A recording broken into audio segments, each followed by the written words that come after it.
In this video, I talk about the 2021 Mazda CX-5 and cover what's new for 2021, pros and cons, reliability, resale value, and price and trim.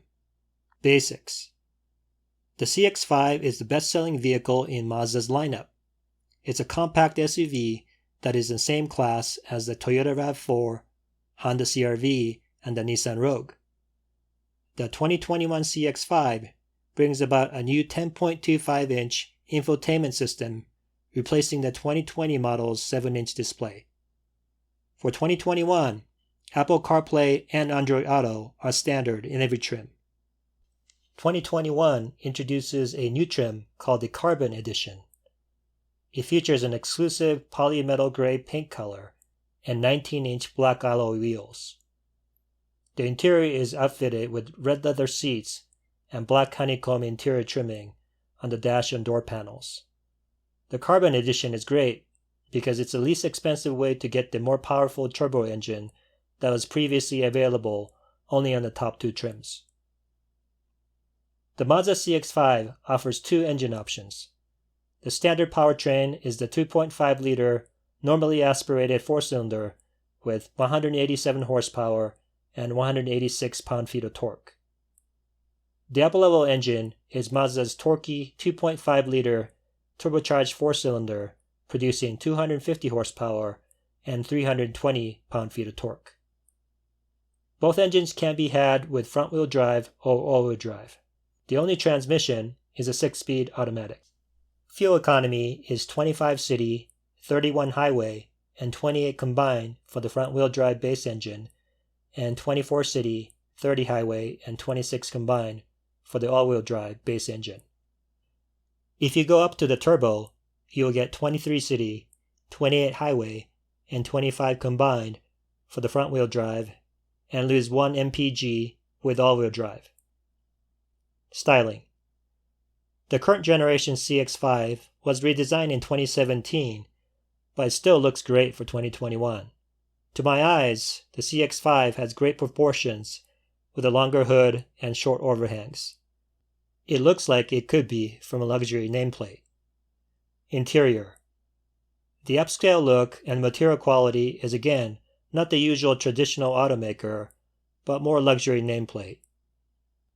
Just look at the interior, and if you compared it to the CR-V or the RAV4, the CX-5 stands out.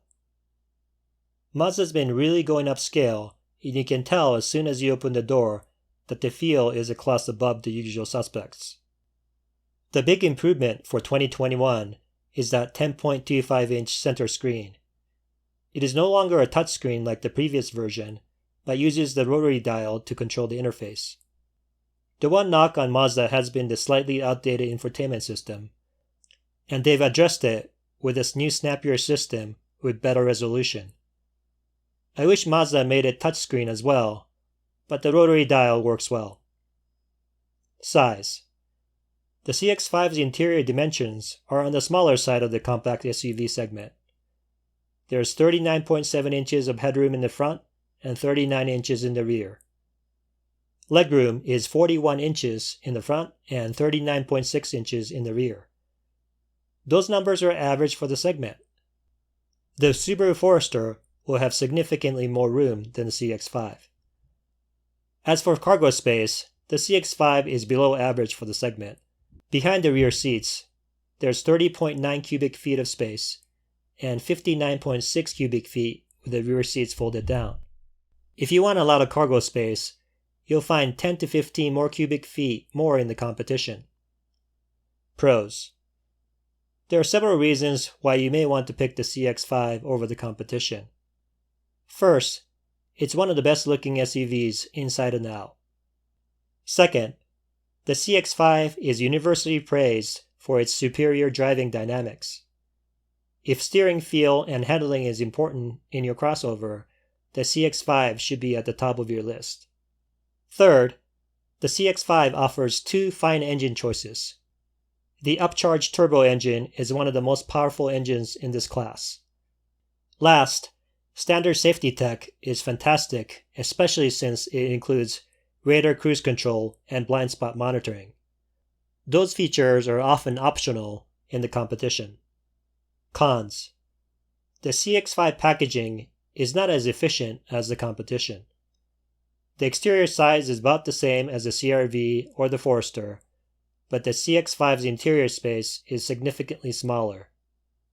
Another con is that fuel economy is so-so.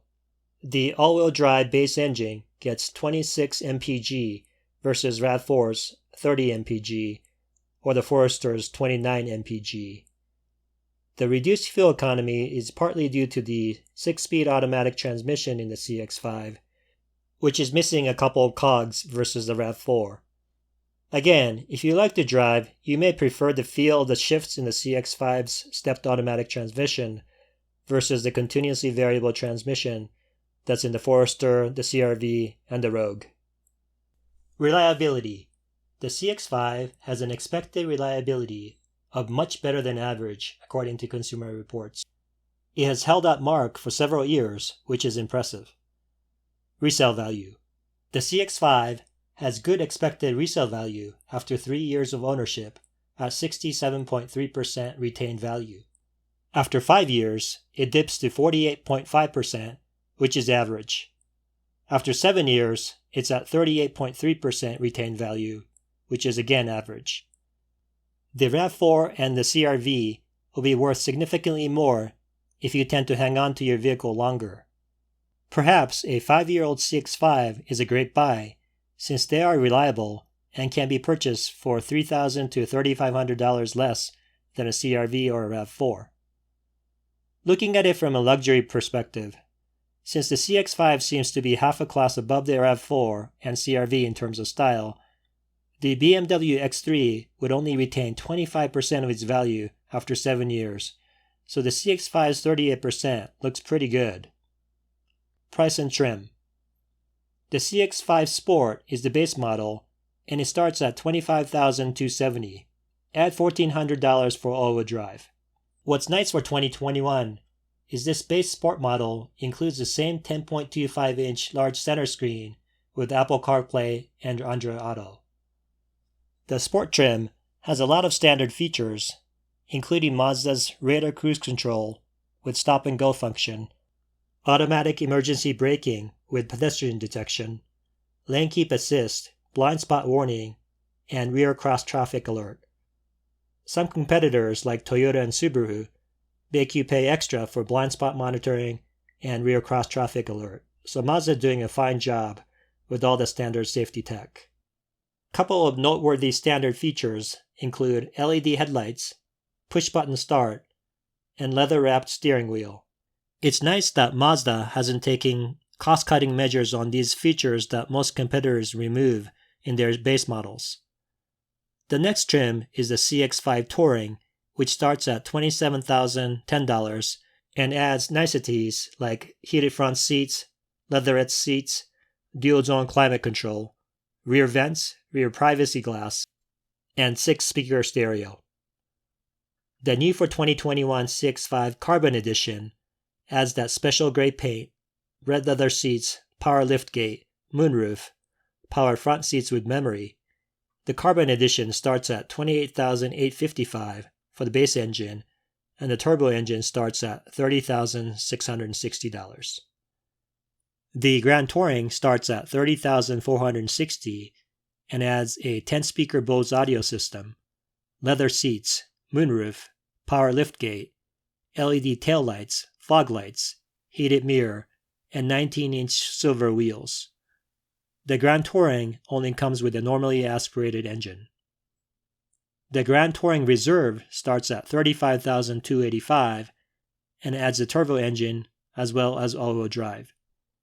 The Reserve adds ventilated seats, heated rear seats, heated steering wheel, auto-folding mirror, and windshield wiper deicer.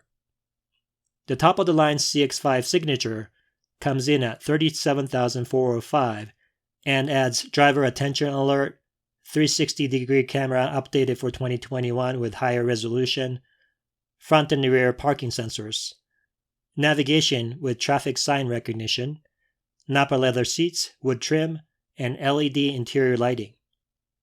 Conclusion: Mazda has always been an enigma for me since they produce some of the best driving, best looking, and reasonably priced vehicles, yet they just don't seem to sell as well as they should. Maybe most car buyers don't care about driving dynamics or great styling. In my opinion, the Mazda CX-5 is a great alternative to a Lexus NX, BMW X5, or the Audi Q5. It's priced like a RAV4 or CR-V, but can run in the same circles as a luxury nameplate with its available turbo engine and superior handling for thousands less. Let me know what you think of the CX-5. Thanks for watching.